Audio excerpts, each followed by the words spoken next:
boa tarde, os telespectadores e amigos da Central do Agronegócio, é a Central do Podcast, né? Estamos aqui mais uma vez trazendo informações a respeito do agro.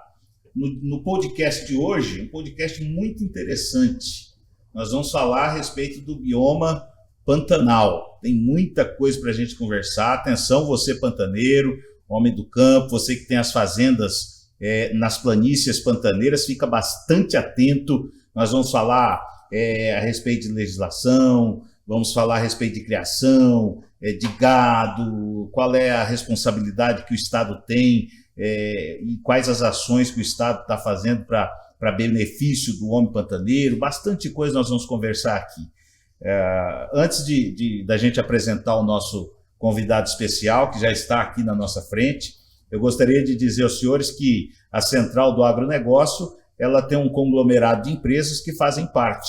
Uma delas é a Top Boi Assessoria, do meu amigo Wellington, que está aqui do meu lado, que dá assistência em fazendas e também é especialista, compra e vende gado para abate, né?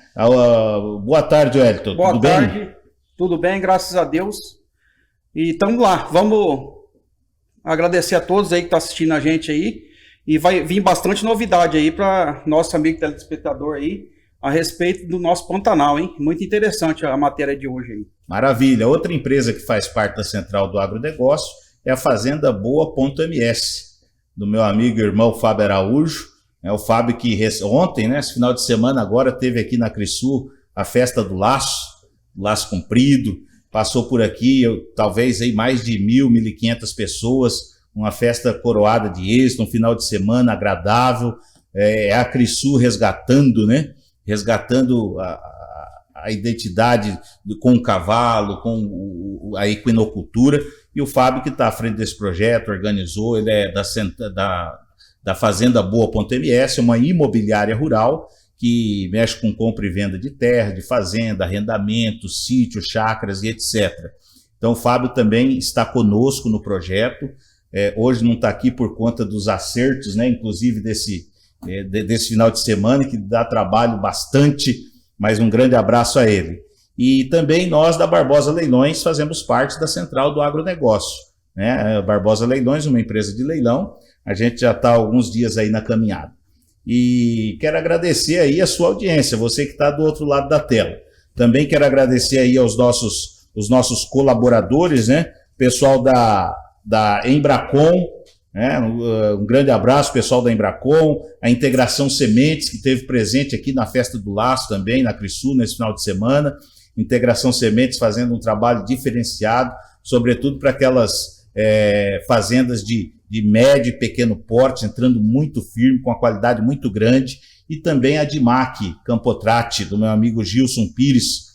O Gilson que é um craque aí na venda de peças, da assistência em máquinas da linha amarela, enfim, a Dimac Campotrate com peças e uma revenda muito forte.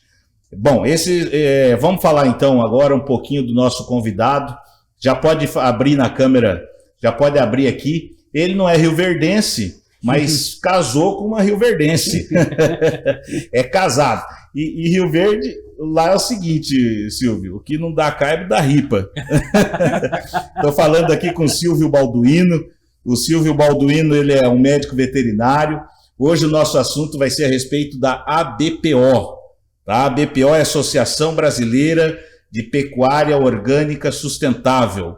Tá? E o Silvio é um diretor. O Silvio é diretor executivo da ABPO, né? E a gente vai falar da maior planície alagada do planeta, que é o nosso Pantanal, e por obra do destino, quisesse Deus que estivesse talvez a maior parte do Pantanal, do bioma, dentro do nosso estado, aqui dentro da nossa casa. Isso é uma riqueza tremenda. Então, Silvio, para começar o nosso bate-papo aqui, eu quero que você fique bastante à vontade, tá? Vamos fazer algumas perguntas aqui, mas é só um feedback para você falar. Na verdade, você que vai dar o recado. Até para o homem pantaneiro, quem tem fazenda lá, qual é que é o benefício, enfim. Mas nós vamos conversando, à medida que a conversa for evoluindo, a gente vai passando as informações. Eu sei que foi criado em 2001 a associação, tá? Mas eu vou deixar você falar. Eu quero saber quando, como, por quê e por quem. Ó, são 4 perguntas. Quando, como, por quê e por quem foi criada a BPO? Tá. Boa tarde, Silvio. Boa tarde, Eduardo. Boa tarde, Wellington. Um abraço para o Fábio. Bom, Eduardo, a BPO, né, você falou Associação Brasileira, nós mudamos o nome dela agora, quer dizer, os associados mudaram, né? Ela se chama hoje Associação Pantaneira de Pecuária Orgânica e Sustentável. Opa, originalmente era a Associação Brasileira, como você citou, mas foi feito um ajuste agora de nomenclatura, mas a sigla se manteve a mesma, assim como ocorre com a CNA, por exemplo. Certo. Né? Bom, a BPO nasceu... Vamos ver se eu lembro de todas as suas perguntas. Né? Você mandou 4 já de primeira. Vamos lá. Quando? Primeiro, quando? Quando? Como? Tá. A BPO, ela nasceu em 2001, tá? E já está com 22 anos, já a associação. Ela foi fundada por pecuaristas pantaneiros, um pecuarista da região do Pantanal do Paiaguá, chamado Homero Figliolini, teve a ideia de aproveitar uma oportunidade que ele visualizou naquela época, naquele período. Era um período em que estava sendo discutido e construído uma legislação para a produção orgânica no Brasil. Para a produção de toda natureza, né, de produtos de origem vegetal, animal, e a produção de carne também estava sendo contemplada nessa discussão dessa legislação. Essa legislação foi, então, publicada em dezembro de 2003. Então, a partir de dezembro de 2003, a produção orgânica no Brasil passou a ser regulamentada por uma lei federal.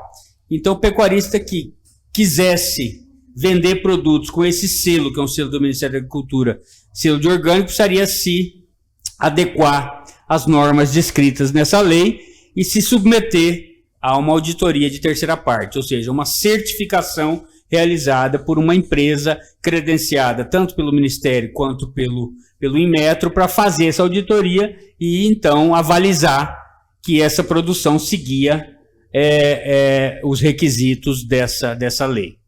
Bom, por que eles visualizaram essa lei como uma oportunidade? Primeiro que existe um grande mercado para produtos naturais, produtos orgânicos, produtos livres de resíduo, produtos com esse selo de orgânico. Segundo que, naquela época no Pantanal, o sistema de produção cabia perfeitamente dentro dessa lei, porque era um sistema de produção extensivo, né, era utilizado muito pouco insumo, muito pouca tecnologia na pecuária no Pantanal naquela época. Então eles verificaram aquilo como uma oportunidade. Eles visualizaram que tudo que a lei exigia, eles já faziam, então, no Pantanal. E assim nasceu, então, a BPO, por pecuaristas interessados em atender a nichos de mercado, né, com carnes premium, e interessados a certificar o seu sistema de produção, né? Atender a esses nichos levando os selos de certificação. Só que, Eduardo, de lá para cá, a gente teve muita entrada de tecnologia na pecuária brasileira como um todo, e no Pantanal não foi diferente, né? Você veja, são 22 anos passados, mas uma diferença enorme entre o modelo de produção daquela época para o modelo de produção hoje. Manejo de pasto entrou no Pantanal, melhoramento genético entrou no Pantanal, IATF entrou no Pantanal. A gente tem, graças a esse governo, agora a chegada de estradas. Isso é fundamental para levar matéria-prima, levar insumo, tirar a produção, mas principalmente levar dignidade ao povo pantaneiro. O povo pantaneiro precisa de escola, precisa de educação, precisa de saúde. Não tem como levar esses serviços essenciais para a qualidade de vida de qualquer ser humano se você não tiver estrada. Então, isso também leva à tecnologia. Então, essa chegada das tecnologias que não eram permitidas pela legislação de produção orgânica levaram a um desestímulo de grande parte desses pecuaristas em relação a essa legislação. Então, a associação achou que seria necessário criar um próprio protocolo de de produção e buscar certificação para este protocolo e reconhecimento também da sociedade em cima desse nosso protocolo. Não é que a gente parou com a orgânica. Desculpa, Eduardo, pode falar. Sim. Não, já que você entrou no assunto certificação, vamos falar um pouquinho desse, porque eu acho que esse assunto rende bastante. Sim, sim. Inclusive, o trabalho de vocês, que a BPO faz junto lá do Pantanal, entra muito nesse viés da certificação, sim, da rastreabilidade. Vamos, antes da gente falar dos benefícios que tem, vamos falar um pouquinho como que funciona essa certificação. Faz quando o bezerro nasce, faz nas vacas também. Quem quer começar agora, como é que é feito esse processo de rastreabilidade e certificação? Certo. Hoje, Eduardo, a gente tem, com relativa facilidade, a possibilidade de certificar o final da cadeia, que são basicamente os invernistas, quem tem condição de fazer a terminação dos animais. Tá?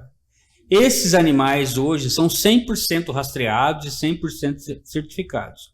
O grande desafio que a gente tem na atualidade, e esse desafio está sendo nos cobrado, e eu acredito que essa cobrança só tende a aumentar, é de rastrear e certificar os indiretos, da gente rastrear e certificar a atividade da recria e principalmente a atividade de cria, que o Pantanal tem por vocação a cria.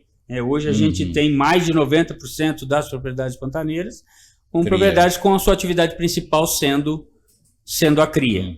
Então é um grande desafio que a gente precisa encarar, que a gente tem que superar, de levar o processo de certificação, que a gente já está aí há 22 anos trabalhando com ele, para as propriedades que produzem animais indiretos, que fazem a recria ou que fazem a recria e a cria. Certo. Então hoje você certifica só os animais que vão para abate. Só os animais. Por exemplo, é uma vaca de descarte que vai ser abatida. Ela pode ser terminada no Planalto, porém tem que ser certificada lá no Pantanal. Lá na planície, exatamente. E mesma coisa, um touruno, boi maizerado. Mesma coisa. Ele pode trazer para o Planalto, fora do bioma para terminar, mas ele tem que ser rastreado lá na fazenda. Tem que ser rastreado lá na fazenda e a gente tem que garantir que essa origem dele seja sustentável. Certo. Que não haja nenhum problema ambiental, nenhum problema trabalhista, nenhum problema fiscal com essa propriedade. Isso é uma exigência de mercado, e eu creio que essa exigência só tende a aumentar. Então a gente tem hoje demanda para couro de qualidade, mas eles querem couro certificado, na cadeia toda. A gente tem demanda para carne de qualidade, o Pantanal é um grande produtor de carne de qualidade, mas o mercado quer a rastreabilidade desde o indireto. Então a gente precisa criar na pecuária de cria a cultura da certificação, a cultura da rastreabilidade. Quando você fala indireto é o bezerro, desde o nascimento até o abate. O grande desafio hoje da BPO é exatamente certificar esse bezerro, então. Rastrear ele desde o nascimento, na recria e até o abate. Exatamente. A gente ter condições de mostrar para o mercado toda a vida do animal, Criar uma espécie de um código, de um CPF que acompanhe esse animal desde o nascimento ou desde a desmama até ele ser colocado à disposição do mercado. Todas as vacinas que foi tomada. Todas as vacinas que foram tomadas, a questão do bem-estar animal tendo sido respeitado. O mercado cada vez mais também vai exigir de nós bom manejo dentro da propriedade, manejo racional dentro da propriedade. Então, para a gente garantir isso, é só via processo de rastreabilidade, senão a gente não consegue garantir a transparência da cadeia toda. Ô Silvio, e já começou esse processo nos bezerros ou não? A gente está começando, Eduardo. A gente está buscando recurso com entidades do mercado e também algumas instituições governamentais que têm interesse em dar transparência para a cadeia. A gente pretende lançar ainda esse ano com algumas fazendas piloto, onde a gente vai levar a rastreabilidade sem custo adicional nenhum para o criador, para a gente iniciar o processo. E nosso grande sonho é fazer de repente com uma grande leiloeira, como é o caso da Barbosa Leilões, é um processo de valorização desse produto, né? Valorização do produto bezerro rastreado, gado de reposição rastreado, para a gente garantir que o produto que a gente está vendendo respeita toda a nossa legislação. Nós temos uma legislação extremamente restritiva, uma legislação que protege o meio ambiente, isso no Brasil todo, né? Talvez seja o único país que obriga a reserva legal, que tem um cuidado especial por áreas de preservação permanente. Então a gente precisa capitalizar o nosso produto com isso, né? Que o pecuarista é obrigado a preservar o meio ambiente, então por que não receber por isso também? Daqui um pouquinho a gente vai entrar nessa seara. Isso é engraçado porque o pessoal lá não fez o serviço de casa, aí eles querem cobrar daqui, né? Então, mas isso aí daqui um pouquinho a gente vai falar. Hoje, quantas propriedades que fazem parte do cadastro? Hoje a gente tem em propriedades 220 propriedades dentro do cadastro da BPO. Nós estamos hoje com 150 produtores. Então, alguns produtores têm propriedade de cria e propriedade de engorda. Certo. Por isso a gente tem mais propriedades do que produtores, pecuaristas, né? Mas a gente está crescendo, a gente quer trazer o maior número de propriedades possível, isso dá ganho de escala, isso faz com que a gente tenha a possibilidade de negociar com os grandes players, que são muito grandes, no caso da carne, né? Sim, mas está embrião ainda, Silvio, só 220? Pois é, mas para a gente negociar com um player que abate 20 mil cabeças por dia, a gente precisa ter um volume grande de produtores, né? Então, porque senão a gente vai ser... E o produtor, se você somar o número de propriedades, o tamanho do nosso rebanho, ele é gigante. A grande dificuldade é unir. A grande dificuldade é a união. Então, a gente tem feito um trabalho de associativismo, assim como a gente é grande parceiro da nossa entidade máxima de representação, que é a FamaSul, a CNA, os sindicatos rurais também são parceiros da BPO. Inclusive, a gente tem muitos presidentes de sindicatos rurais de municípios pantaneiros como associados da BPO. Então a gente acha, entende e tem trabalhado muito na questão da união, do trabalhar junto, porque a gente acredita, né, tem até uma espécie de um chavão de que juntos somos mais fortes, mas isso é verdade. É verdade. Isso é verdade. Nós precisamos se organizar, né? Exatamente. Silvio, então a associação, pelo que eu entendi, ela vai usar uma propriedade aí, tipo de um modelo para as outras entender o que vai acontecer. É isso, mais ou menos isso. Wellington, a gente quer pegar um número pequeno de propriedades para fazer o que a gente chama de projeto piloto. Isso. Né? Em dando certo, a gente tendo um modelo pequeno que possa ser demonstrado, que ele pode ser trabalhado numa escala maior, então a gente vai buscar essa escala. E o governo do estado tem sido muito parceiro nisso. Tá? Então, se a gente apresenta para o governo do estado um projeto pequeno, viável, ele nos ajuda a escalar isso para um grande projeto. O governador Eduardo Riedel, o secretário Jaime Verruc, têm sido parceiros do produtor pantaneiro, têm nos ajudado muito nesses projetos e têm nos sinalizado a possibilidade da gente ampliar todos os nossos projetos hoje. Tanto é que tem a bonificação já, né? Que o associado da BPO, ele tendo essa rastreabilidade no gado que ele vai abater, proveniente do gado do Pantanal, ele já tem uma bonificação, né? Hoje ele tem uma bonificação. O ICMS cobrado da venda do gado em pé para o frigorífico é de 5%. Então o governo do estado nos dá 50% de desconto nesses 5%. Que beleza. Isso representa 2,5% de incremento de sobrepreço no valor da arroba recebido pelo nosso associado. Que o pecuarista retorna para o bolso dele, no caso. Retorna para o bolso dele. Como a gente trabalha na pecuária com margens muito apertadas, Wellington, ajuda muito. 2,5% ajuda bastante. Vamos falar em número, no arroba de R$300. Tomara, hein, Eduardo? Vamos ver se a gente atrai. Vamos ser otimistas. Vamos profetizando. Uma arroba de 300, 5% dá 15. Dá 15. Então, quem é associado, na hora do abate, vai ter 7,5% de desconto. Exatamente. Que é a metade dos 15. Metade dos 15. Então, na verdade, a arroba que ele está recebendo é 307,50. Esse 7,50 é o governo do estado que está incentivando por todas as situações que a gente tem de Pantanal, que são bem conhecidas, né? De falta de infraestrutura, dificuldade de logística, restrições ambientais que a gente tem para produzir no Pantanal. Isso. Então o Pantanal merecia esse incentivo como forma de compensação. Né? Outra dúvida minha, ele tendo essa bonificação aí, ele também ele é enquadrado no novilho precoce, ele tem a propriedade dele enquadrada. Ele também pode ganhar um incentivo do novilho precoce, sendo um gado pantaneiro, e mais essa bonificação? Wellington, os dois incentivos não se somam. Ah, entendi. Tá? Mas a gente tem muitos casos de pecuarista que está no programa Novilho Precoce e está no programa Carne Sustentável do Pantanal. Entendi. Tá? A questão é que o programa Novilho Precoce, como o próprio nome já diz, tem que ser um gado ele novo. beneficia gado novo.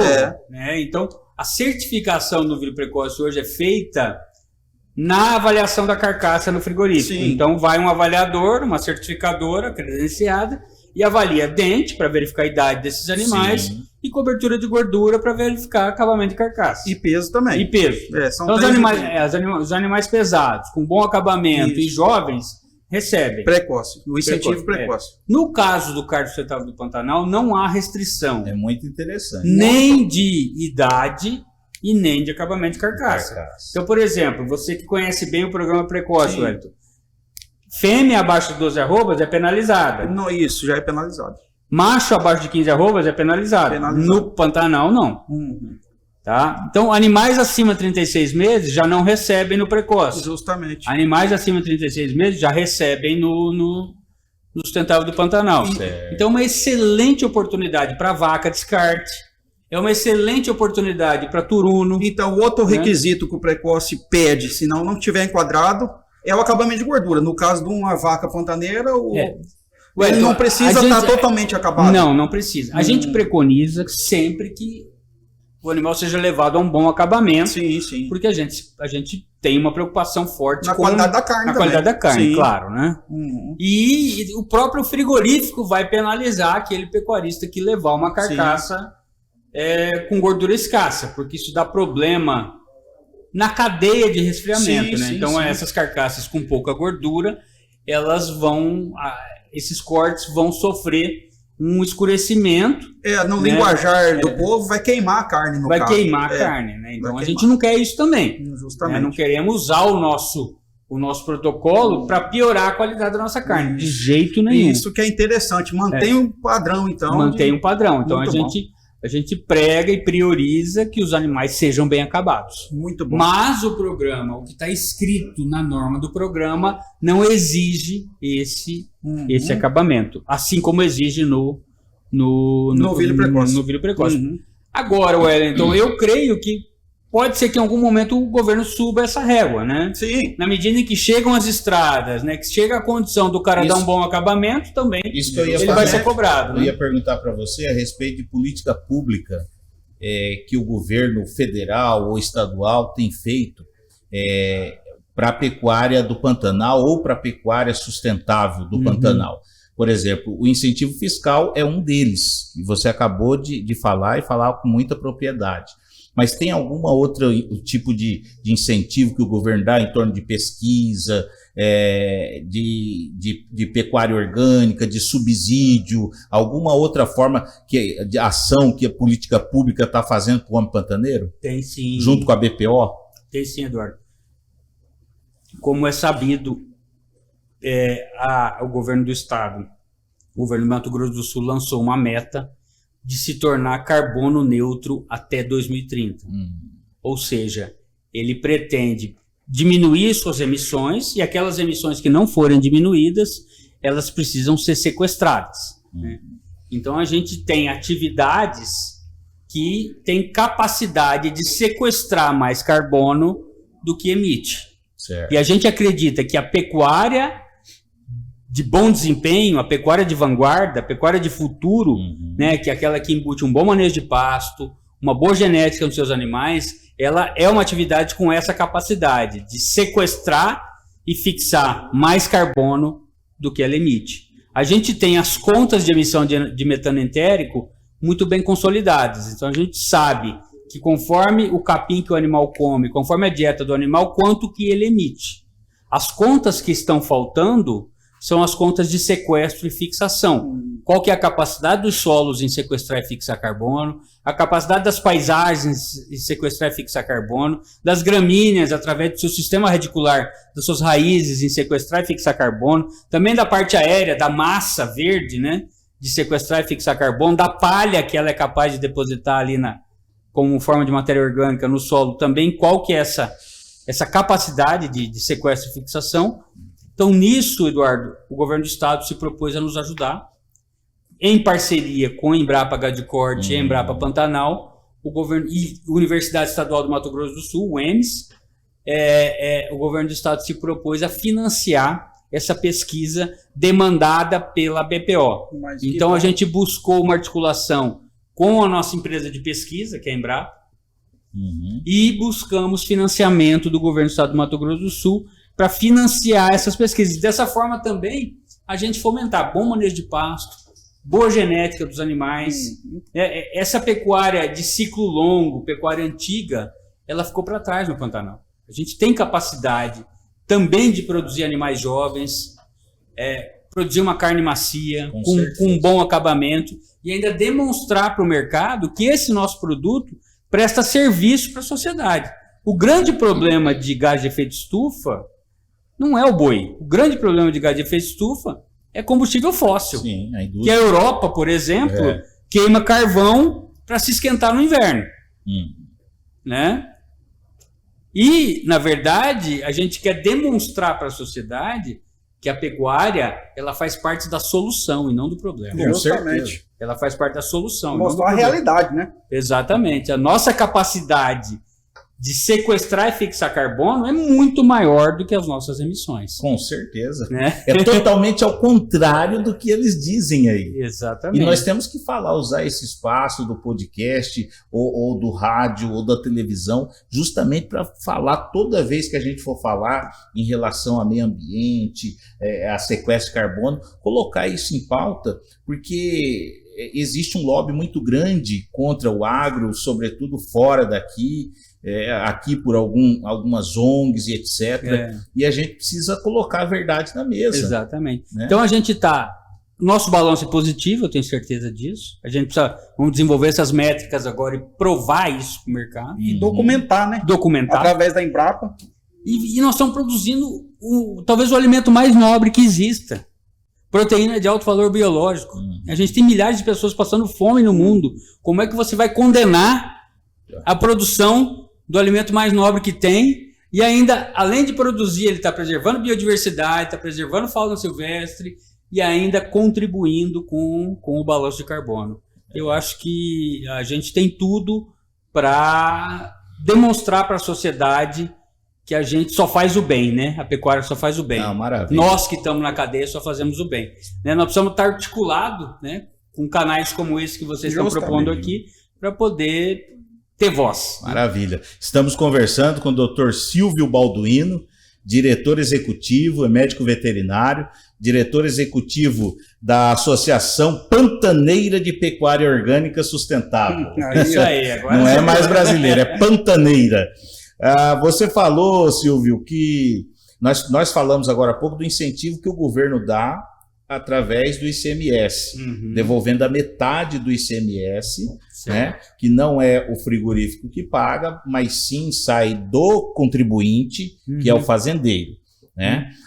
Agora, os frigoríficos, eles têm algum tipo de incentivo para essa carne orgânica? Eles estão sinalizando algum tipo de incentivo? Qual que é o desafio para a cadeia produtiva também retornar isso aí? Eduardo, a gente tem na carne orgânica, nós precisamos trazer, nós tivemos parceria com o Friboi de 2008 a 2012. O Friboi tinha uma marca que chamava-se Organic Beef, em que ele absorvia toda a produção dos pecuaristas associados à BPO, de todos os associados. Em 2012 ele rompeu esse contrato, essa parceria. Por qual motivo?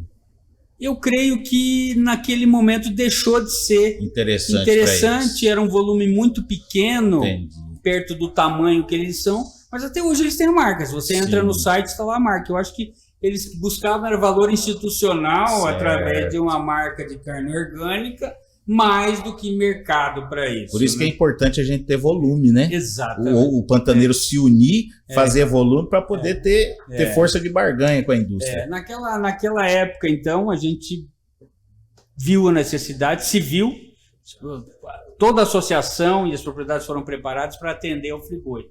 né, o JBS, que é a grande marca do JBS. Mas, com o advento da quebra da parceria, foi necessário buscar novos parceiros comerciais. Só que a gente achou novos parceiros comerciais que tinham interesse em comercializar o produto, ou seja, existia o domínio do varejo, mas eles não tinham o domínio da industrialização e logística. Então, nós precisamos entrar nesse universo da indústria da carne e da logística. Então, fomos buscar parceria com frigoríficos que pudessem prestar serviço, fomos tentar entender como é que funcionava a questão de custos, formação de preço de carne. Então, a gente fez uma imersão mesmo na cadeia produtiva. Então, essa cadeia produtiva, a gente teve a inteligência e a competência de organizar ela. Então, houve uma articulação forte com parcerias com frigoríficos, parcerias com desossas e parcerias com empresas de varejo.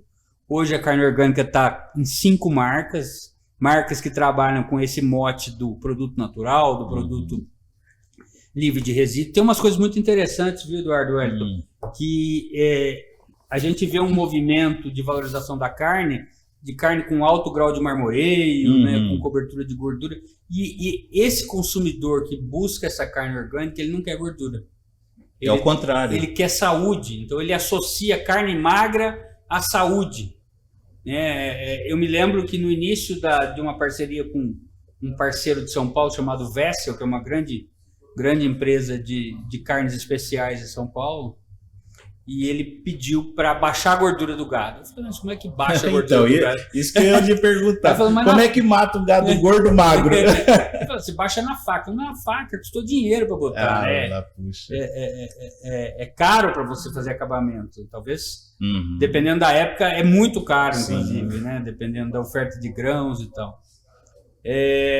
Então, a gente passou a entregar animais mais magros. Para o pecuarista foi bom, porque ele economizou na fase de terminação e a gente atendeu o mercado do jeitinho que ele queria. Donas de casa das classes A e B, nos grandes centros, como São Paulo, Rio de Janeiro, Brasília, Curitiba, que estavam buscando essa carne, produto saudável. Carne que eles associam com saudabilidade, ou seja, carne livre de resíduo, aí é o selo do orgânico que eles querem, e carne magra, né, que não dá problemas, que eles associam alguns problemas, como problemas cardíacos, a gente sabe que não dá, né? A gente sabe e essa demanda atendeu as expectativas? Atendeu as expectativas, tá? Só que é um mercado, é nicho de nicho. Sim. Então essa carne, por conta da escala pequena, como a gente estava falando, por conta das restrições, a lei de orgânicos, ela não fala nada que você pode fazer. Ela fala tudo que você não pode. E esse não pode é que é um grande complicador. Principalmente por questões nutricionais.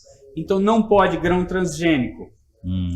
Na época da seca, a gente é muito dependente de proteinados, de sais enriquecidos com proteína, de farelo de soja, com milho, e hoje você não encontra mais grãos que não sejam transgênicos no mercado, né? Até há uma certa quantidade de área plantada, mas uma vez que aquilo vai para a mesma colheitadeira, vai para o mesmo secador, vai para o mesmo armazém, isso tudo é misturado, você não consegue garantir segregação desse produto. Não pode usar ureia, que é um outro elemento muito utilizado, principalmente para nós aqui, que temos uma seca bastante severa. Né? Então, no momento que o capim está passado, que o capim está com alto grau de lignina, hemicelulose, você precisa da ureia para criar um ambiente de digestibilidade no sistema digestivo desses animais, não pode usar. Então isso eleva muito o custo de produção. Elevando o custo de produção, você não consegue ampliar a escala. Não ampliando a escala, você mantém o custo de produção alto. Certo. E diminui o volume. Diminui o volume. Então esse produto ele acaba chegando um valor elevado lá na ponta, então ele fica restrito a consumidores com poder aquisitivo suficiente para... Como romper essa barreira aí? Não tem como... uma outra alternativa? Então, Eduardo, a gente está buscando outros modelos de certificação. Né? Como um modelo sustentável, modelos de certificação relacionados exclusivamente à pegada de carbono. No Pantanal, a gente tem há quase 300 anos. O primeiro relato que eu encontrei de pecuária no Pantanal é de 1737, mas a gente sabe que já teve pecuária antes. Os espanhóis que trouxeram os animais para para a região do Pantanal, para a Bacia do Prata. E ali eles fizeram um negócio com os índios, foram roubados pelos índios também, venderam animais para os índios dominaram os cavalos e passaram também a criar gado, né? E mesmo com quase 300 anos de atividade pecuária no bioma, a gente tem hoje ele quase que com 85% da sua vegetação nativa original. É muito comum no Pantanal você ver, junto com os rebanhos, bandos de veados campeiros, mateiros, servos do Pantanal, catingueiros, bandos de porco do mato, como queixada, cateto, uma infinidade de aves, como tuiuius, garças, tabuiaiás, e as curicacas, onças, tem como viver junto com o gado? Muita onça. Então, você veja, a gente tem convivência harmônica da fauna silvestre dentro do Pantanal com a produção pecuária há quase 300 anos. Então, por que não também levar isso junto com o produto? Vender também isso junto com o produto, agregando valor. Então, como alternativa, Eduardo, já te respondo a onça, a gente está buscando agregar valor com outros formatos, com outros selos e outras certificações alternativas ao selo do orgânico. Tá levando para poder compensar o trabalho. Para poder compensar o trabalho. E o selo no bezerro, por exemplo, esse bezerro, quem não faz a terminação que vai vender o bezerro para o recriador, no projeto piloto de vocês, tem algum incentivo para quem vende o bezerro? A gente está estudando. E quem vai pagar esse incentivo? A gente vai estar estudando, vai ter que ter. Senão o cara não entra. Exatamente. Né? Senão o cara não entra. Justamente. A gente tem que buscar uma forma daquele terminador dividir um pouquinho do que ele ganha com quem ele compra. O governo não podia tirar aí como que é o imposto? O imposto do gado magro aí? O Fundersul? Fundersul. É difícil mexer no Fundersul porque ele envolve prefeituras, né? Associação não tem. Mas tem outras formas. Tem outras formas. Tem outros caminhos. A gente tem recebido demanda, por exemplo, da indústria do couro. Couro automotivo, por exemplo, grandes marcas de carros de luxo, como Mercedes-Benz, BMW, eles não querem colocar um couro dentro de um carro de luxo desses que custa, não sei, 100, 200, 300 mil dólares, e esse couro em algum momento ser condenado porque veio de uma área de desmatamento ilegal. Entendi. Por exemplo. Então eles têm nos procurado, indústrias de couro, bacana isso aí. Indústrias de carne também, carnes premium, mas eles querem que a gente ofereça um produto com esta garantia da rastreabilidade. Então nós vamos ter que contar, em primeiro lugar, com os pecuaristas, com os criadores, né? Convencê-los, né? A gente precisa. E é fácil de convencer, porque o pecuarista é um cara sabido. De cabeça aberta, né? De cabeça aberta, tanto que está há 300 anos no Pantanal.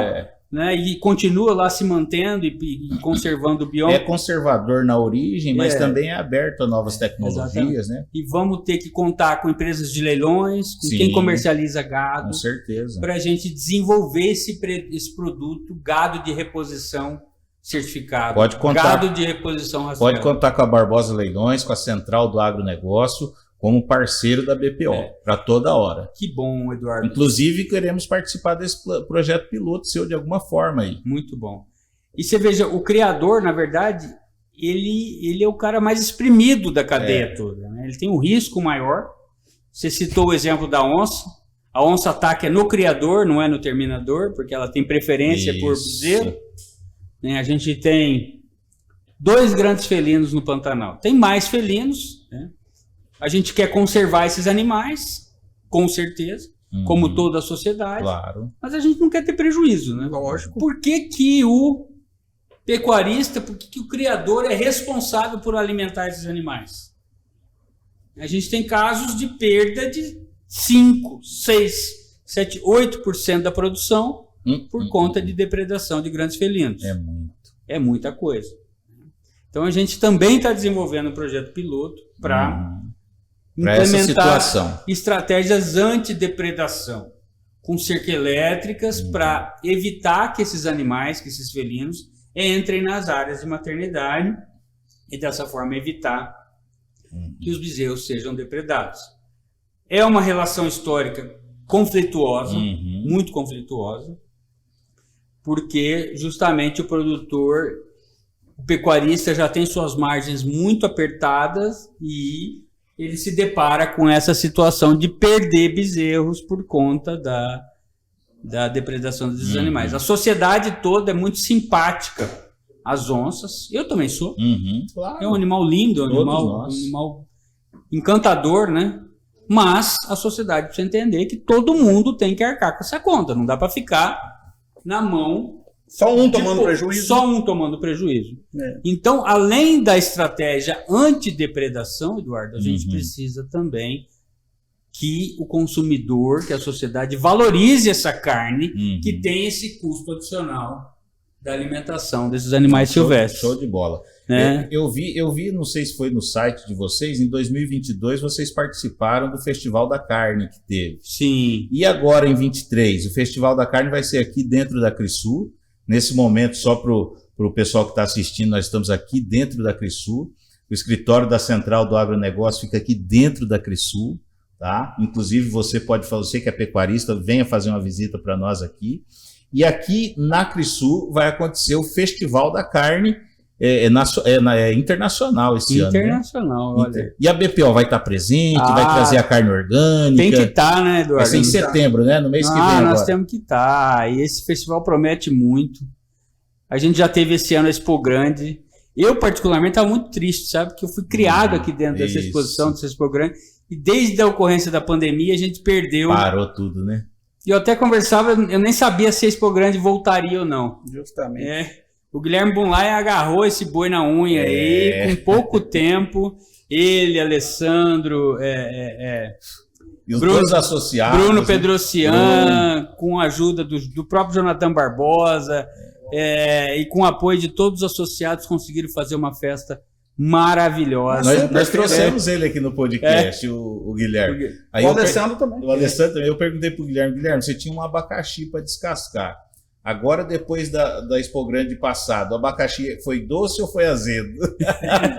Eu perguntei para ele, mas parabéns para o Guilherme. Parabéns para a Crisul, parabéns para todo mundo. Fez uma grande exposição.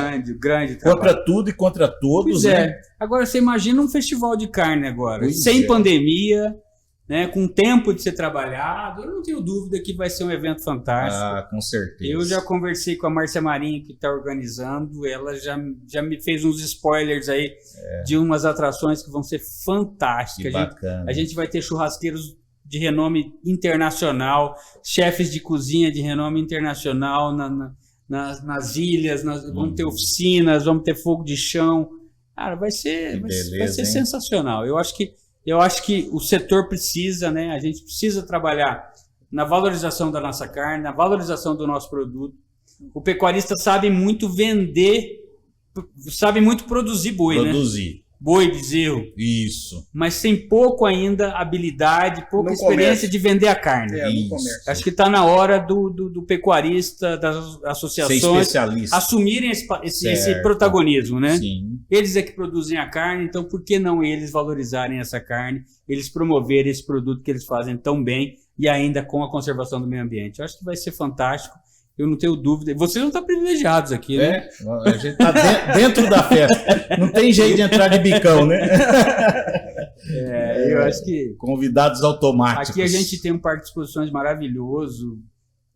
A gente tem que dar dentro da uso, utilidade, né? Dá vida para ele, né? Dá vida para ele. Com certeza. Eu acho que o Guilherme, o Alessandro, o Bruno... Mauro Doder, essa turma toda está sendo muito feliz. Mas o maior exemplo foi a festa que acabou agora, a festa do Laço Comprido, foi um sucesso. Cara, a festa do Laço Comprido, e até parabenizei o Lucas Abduahad pelo trabalho de apoio na organização. O Laço une, né? Até o próprio nome já diz. Família inteira. Família inteira. Nós participamos aqui com o stand nosso da Central do Agronegócio. Coisa mais linda de ver. Criancinha andando a cavalo, pai junto, a mãe. Olha, é uma... E o cavalo para o pantaneiro, ele é uma extensão do corpo. E a questão do laço comprido ainda é hoje uma ferramenta de trabalho muito importante, o laço. Não tem como substituir, dentro do pantano. Né? É muito difícil. É muito difícil. E ainda, quando é feita uma festa como essa, reúne as famílias, reúne as pessoas em volta disso, né? É tudo de bom, né? Você valorizar a família, valorizar as pessoas, valorizar a amizade, valorizar os animais e, como pano de fundo, a valorização da nossa pecuária, que tem sido tão bem tocada por esses guerreiros aí que são os nossos colocar a Acrisul para rodar, né? Nós precisamos fazer evento aqui. Exatamente. É importante para todo mundo. Movimentar o negócio. Vamos falar agora, Silvio, um pouquinho. Nós já estamos encaminhando para a parte final do nosso podcast. O bate-papo tá gostoso, tá bacana, tá esclarecedor. Né? E vai ter outras oportunidades que a gente vai chamar você aqui. Vamos ver se o Pedrão não foge da gente, vem aqui também, né? Você e ele. Temos que laçar o Pedrão. Hoje ele escapou da gente. Nós estamos bem no laço, nós treinamos. Estou indo para a fazenda esse final de semana. Pedrão, hein? Você tá devendo para nós. E a gente está entrando na reta final desse bate-papo bacana. E eu quero que você fale um pouquinho como é que está a legislação para o bioma Pantanal.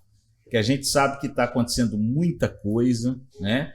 No Congresso Federal, não só no bioma do Pantanal, mas também aqui no Planalto.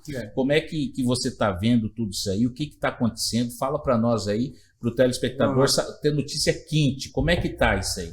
Eduardo, a gente tem a primeira edição do nosso Código Florestal em 1965. De 65 a 2012 ele estava um pouco genérico, não havia necessidade de regulamentar alguns trechos. Então, em 2012, foi finalizado o último texto do Código Florestal. Naquela ocasião, foi definido que 2 biomas, um era o bioma amazônico, o outro o bioma Pantanal, mereciam atenção dos estados para regulamentação. Até 2012, então, a gente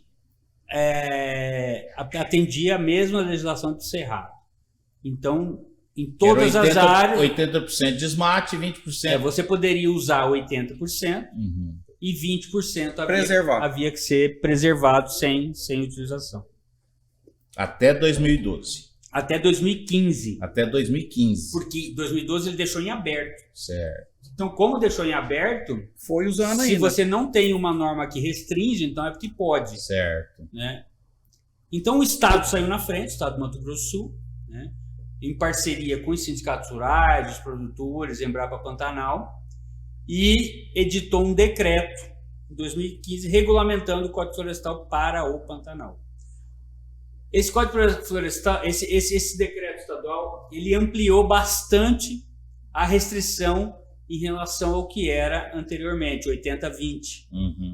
Então, ele definiu 50% de limite para a vegetação arbórea, as áreas que a gente chama no Pantanal de cordilheiras, né? Para o público em geral que não conhece o Pantanal, imagina a cordilheira uma montanha. Não, não é. É uma área que tem meio metro mais alta que as outras. Ali não alaga, então ali cresce vegetação arbórea. Então, 50% para a vegetação arbórea e 50% para substituição de pastagens nativas de má qualidade por pastagens cultivadas de boa qualidade. No Pantanal você tem as áreas mais baixas, onde não há a menor necessidade de substituição de pasto, onde você tem pastos de altíssimo valor nutritivo, alto teor de proteína, alta digestibilidade. Nessas regiões não há necessidade de substituir pasto. Onde há necessidade de substituir pasto é nos campos mais altos, onde você tem capim de baixa qualidade, baixo valor nutritivo, baixa digestibilidade. Se tem baixo valor nutritivo e baixa digestibilidade, o gado come pouco, ele cresce muito. Se ele cresce muito, quando ele seca, ele forma biomassa para pegar fogo. Tá? Então, a substituição de pasto ela também entra como fator de prevenção de incêndios florestais. Então, em 2015 se permitiu supressão de 50% das áreas arbóreas e substituição de pastagens nativas por cultivadas em até 60%. Só que o pecuarista só vai substituir se ele tiver uma área com pasto ruim. Pasto que ele não vai conseguir usar e que, no momento de seca, aquilo vai ter um volume de biomassa que vai gerar um risco muito grande de incêndio florestal. E é importante salientar, a gente vê saindo na mídia, a gente teve problemas seríssimos em 2019, 20, 21 com incêndios florestais. Eu vejo a mídia veiculando e alguns veículos aí falando que são queimadas, não são queimadas. Pega fogo naturalmente. Pega fogo naturalmente e ninguém controla. É. E o maior prejudicado disso é o pecuarista. Claro. A gente tem casos de associados da BPO de fazendas sendo queimado 80%. Geral, mangueiro queimado, cerca queimada. Quem que vai de sã consciência pôr fogo num negócio desse? Você vai acabar com a comida do seu gado? Você vai morre gado. Você vai destruir sua cerca? É. Então, incêndios florestais, eles são combatidos pelo pecuarista. É o pecuarista o principal combatente nessa guerra contra os incêndios florestais. Então, a gente teve uma limitação de 50% de supressão de área arbórea e 60% de substituição nas áreas campestres. Tá? Agora, a gente está vivendo um momento de muita pressão. Tem entidades da sociedade civil que estão pressionando o governo do estado e os produtores em relação a essa legislação, dizendo que ela é muito permissiva. A gente não concorda que ela seja permissiva, porque ela é uma legislação altamente restritiva. Sim, em alguns casos, dependendo do arranjo da propriedade, o pecuarista só consegue utilizar 40%. Sim. Em alguns casos, só 30%. Já naturalmente. Mas tem que manter tudo. Você tem que manter tudo sem fogo, você tem que manter tudo cercado, né? Então o custo é de tudo. Agora, em muitos casos, você só consegue obter algum resultado, algum lucro de uma pequena parte. E aí fica insustentável a atividade. Fica insustentável, porque o econômico... Com certeza. Como é que você vai manter? Alguém tem que manter. Então, até o termo sustentável foi convencionado pela ONU, que é econômico, social e ambiental. E a gente preza, o pecuarista preza pelo econômico, pelo social e pelo ambiental. Eles estão vendo só da ótica ambiental. O social e o econômico... não estão entrando na conta aí. E essas pessoas que vivem lá no Pantanal, isoladas, né, vão continuar nesse isolamento? Né? O que a gente faz nessa circunstância? Educação, saúde, segurança, lazer para esse povo. A gente precisa também prover eles disso, porque eles são cidadãos como nós. Escola, eles têm os mesmos direitos de toda a população. Médico, exatamente.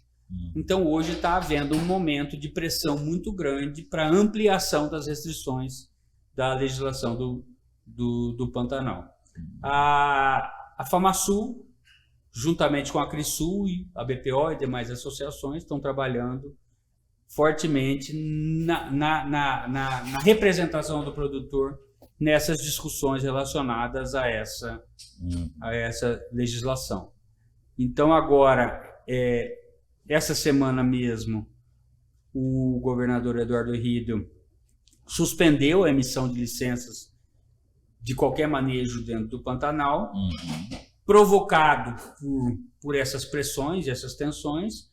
E agora a notícia que eu tenho do Estado é que vai ser começada a ser discutida uma nova legislação para o A Embrapa vem junto com essa discussão também ou não? Com certeza a Embrapa vai ser provocada a trazer os seus pareceres técnicos. E está no âmbito federal ou estadual essa discussão? A sociedade civil espera que isso vá para âmbito federal, mas nós somos um Estado. Nosso governador Eduardo Riedel, ele tem domínio sobre o nosso Estado. Então a discussão que a gente está tendo hoje é estadual. Embora o Pantanal esteja localizado em 2 estados. A gente tem 65% da área do Pantanal aqui no Mato Grosso do Sul e 35% da área do Pantanal no Mato Grosso. Aí como é que vai ser o desenrolar dessa história toda? Há que ter paciência, esperar um pouquinho. É o que nós estamos querendo saber. Nós vamos ter que acompanhar isso está tudo acontecendo. Seria salutar que ficasse no âmbito estadual, né?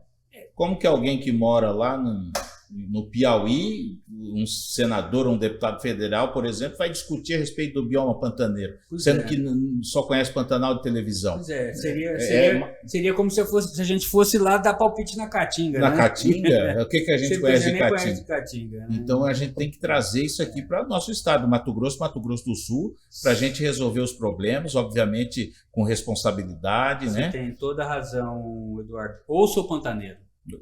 Exatamente. E o que eles têm que entender também é que o Pantanal, sem o pecuarista lá dentro, é muito mais prejudicial acabar com o bioma do que tendo o pecuarista lá dentro. Né? O termo boi bombeiro, que a nossa senadora, eterna ministra, apanhou muito aí de alguns... Cristina. Da Tereza Cristina, ela apanhou muito por chamar o boi de bombeiro do Pantanal, mas na verdade ele é o bombeiro do Pantanal. É a realidade, né? É a realidade. Onde tem boi, não tem aumento de biomassa. Onde tem boi, tem homem. Onde tem boi, tem gente. Tem preservação. Tem preservação. Aonde não tem, vira macega. Não tem quem cuide. Aí o fogo vem. Aí o fogo vem, exatamente. Então a gente tem cenários catastróficos de grandes tragédias, como a gente viu 19, 20, 21. Unidades de conservação, áreas de reserva, RPPNs, todas ardendo em chamas. Tem um pecuarista, um grande mestre pantaneiro chamado Manuel Martins, é do Sindicato Rural de Corumbá, que ele fala, a gente vira sucursal do inferno aqui, em fogo, situações onde não tem boi. Onde não tem boi e não tem gente para poder cuidar dessas áreas. Com certeza. E aonde que está localizada a associação hoje? Aqui em Campo Grande. A associação hoje fica aqui próximo aqui da Cresul, aqui no bairro São Bento. A gente tem uma pequena sede, uma estrutura para atender os associados. Grande parte do pecuarista pantaneiro mora em Campo Grande, mas a gente tem atuação em todo o Pantanal. Então, todos os municípios pantaneiros são contemplados. Né? Eu busco, dentro da gestão que a gente faz na associação, dar o suporte para todas as fazendas que estão hoje na BPO. Hoje o presidente Eduardo Cruzeta, grande visionário, pecuarista pantaneiro da região da Inhacolândia. Temos como vice-presidente Janes Bernardino, que também acumula a função de presidente da FUNAR. O Pedro Corrêa da Costa, irmão da nossa senadora. É tesoureiro? Que é o nosso tesoureiro. E o Paulo Almeidinha, que é o nosso diretor-secretário. Ainda temos, só gente boa aí, ainda temos o Leonardo Barros, do Conselho Fiscal, o Jorge Weimar e Pedro Merém, todos de Conselho Fiscal. E temos hoje 143 associados hoje na BPO. Mas eu espero que... A gente está crescendo, continua crescendo. Eu espero que esse crescimento continue. É um momento que precisa muito da união dos pecuaristas, da união dos pantaneiros, que a gente tem grandes desafios aí para vencer. E o pantaneiro que está nos assistindo e que ainda não faz parte da BPO, como que ele faz para se cadastrar, quem ele procura, o que ele precisa, quais documentos, como é que faz? Pode me procurar. Silvio. Eu posso falar meu telefone? Pode, com certeza. Depois vai colocar na tela aí, boy, por favor. Mas pode falar. Meu telefone é 67 98138 9458. Repete. 67 98138 9458. Tem o WhatsApp, manda o WhatsApp para mim. Eu mesmo atendo, vou redirecionar para a nossa equipe técnica. Hoje a gente trabalha, tem uma outra médica veterinária que é minha assistente. A gente tem 3 estagiários. Quem que é a Giovana? Giovana, exatamente. Falei com ela hoje. Atendeu nós muito bem. Giovana, menina nova, cheia de gás, tem muito futuro na pecuária. A pecuária moderna conta muito com jovens iguais a ela. E eu quero deixar o nosso escritório aqui também à disposição dos nossos amigos aí que queira procurar a associação, a BPO. Que a gente tenha uma conexão com eles e vamos estar encaminhando, caso precisar, né? Às vezes tem muito fazendeiro que não tem acesso à internet, não tem acesso a nada. Pode vir aqui no nosso escritório que nós vamos dar esse suporte aí. E empresas de assessoria, como a do Wellington, são parceiras da BPO. Justamente. Né? E podem procurar o Wellington, o Eduardo. Eu acho que em breve a gente deve fazer já um bom barulho aí, né, Eduardo? Com certeza. É isso aí, vamos para cima. Eu estou à disposição. Pecuária é uma atividade de ciclo longo, uma atividade de baixa rentabilidade.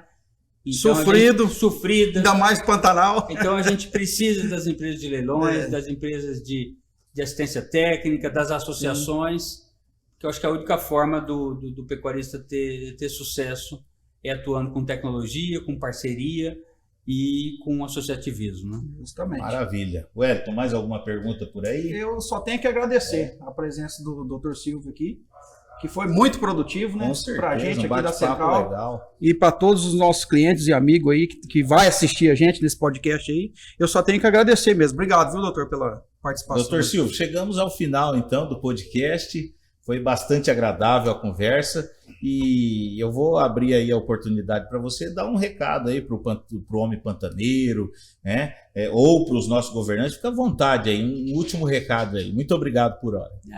Eu agradeço muito, Eduardo, Wellington, Fábio.